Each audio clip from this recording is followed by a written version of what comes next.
Ruiz.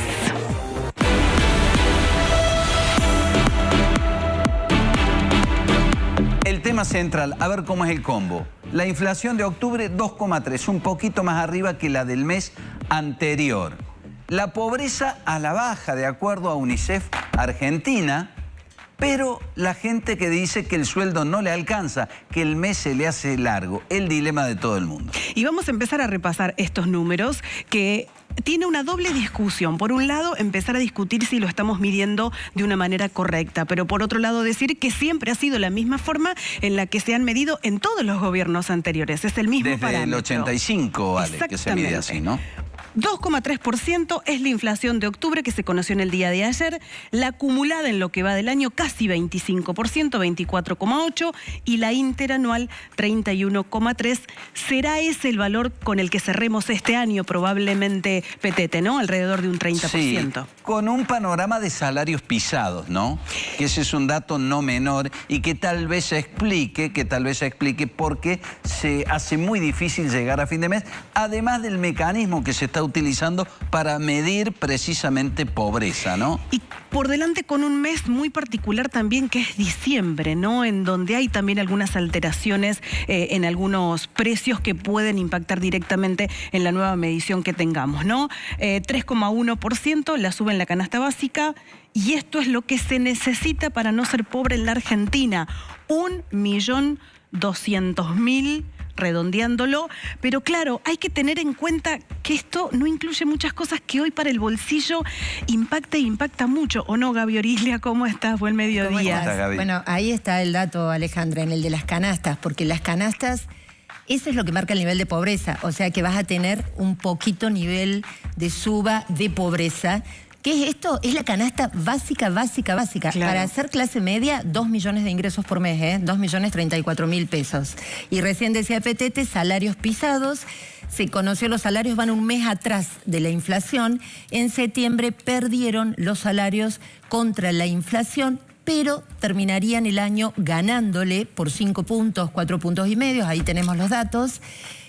Salarios registrados, lo están viendo, chicos, 5% encima de la inflación, terminarían este año. Los estatales un poco menos, 4,3%. Estatales estamos computando nacionales, provinciales, municipales, todos, ¿Sabés ¿no? qué me estoy acordando, Gaby?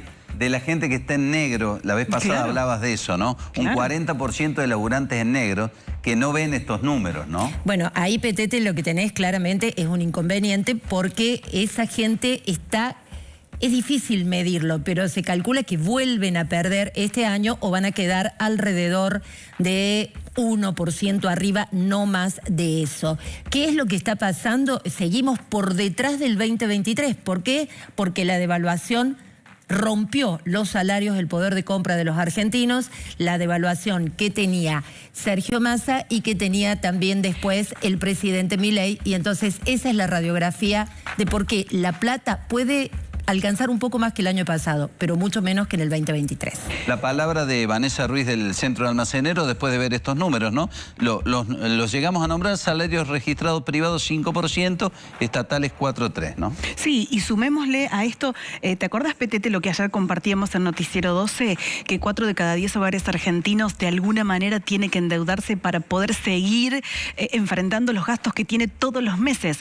Entonces lo que decíamos es, bueno, si vos este mes tenés la misma cantidad de gastos y tenés el mismo ingreso y empezás a endeudarte, llega un momento en que ese endeudamiento es insostenible. Cuello de botella. Porque no tenés de dónde sacar para poder enfrentarlo. Ahora sí, Vanessa Ruiz.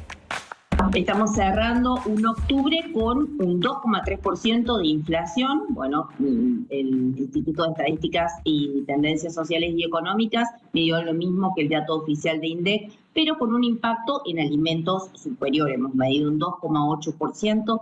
Y esto ciertamente impacta de lleno en el bolsillo de las familias. Estamos cerrando un octubre como el peor mes en el año de ventas, menos 9,5%, la caída en las ventas si uno compara este octubre con el octubre del año pasado, 7% el incremento en el precio de la carne, al igual que los lácteos, 6% en aceites y 5% en harinas y todos sus derivados.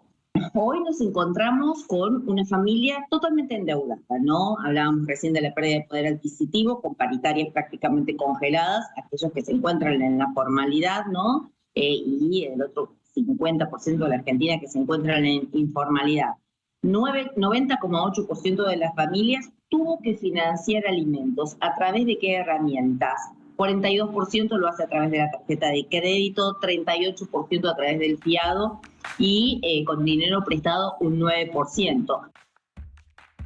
Bueno, es interesante la discusión que se plantea, porque la medición de pobreza del INDEC se hace 2 veces al año, marzo y octubre, sobre 52 productos, pero no contempla, y lo quiero leer específicamente, alquileres, ni servicios, ni combustible, ni medicamentos, ni transporte, ni vestimenta, ni gastos escolares, nada más que alimentos. Es una medición que fue creada en 1985. Entonces, esto puede explicar, y se lo quiero preguntar a Gabriela, el desfasaje que hay o la discusión acerca de el resultado al que se llega porque no se ha ayornado estos tiempos. Bueno, el punto es que está haciendo una medición de productos y una medición monetaria. Entonces, lo que acabas de decir, Petete, si no tenés transporte, no tenés servicios, no tenés alquileres, tenés una medición amañada, que es la misma desde el 85. Si no la poníamos en duda cuando daba mal, no la ponemos en duda ahora, pero también explicamos por qué la pobreza estructural tiene muchos otros factores que no están contemplados. Hay un dato que es clave. ¿Sabés cuánto necesitaríamos crecer fuerte, que es un crecimiento fuerte de un país, 5 o 6 puntos anuales para resolver el problema de la pobreza? 20 años. Estamos hablando de 2 generaciones, ¿no? Prácticamente de crecimiento para resolver el problema de la pobreza. Y lo que representa eso, Gaby, es la cantidad de generaciones que no pueden salir de la pobreza estructural y que están destinadas, lamentablemente, a un futuro trágico. Y la verdad es que es cierto que hay muchos números que están mejorando, pero el problema es que están mejorando en un contexto que es muy complejo. Veamos los datos que UNICEF compartió precisamente en relación a la pobreza. Pero claro, cuando uno mira todavía la cantidad de gente que en Argentina es pobre, no podemos alegrarnos por esos números, ¿no?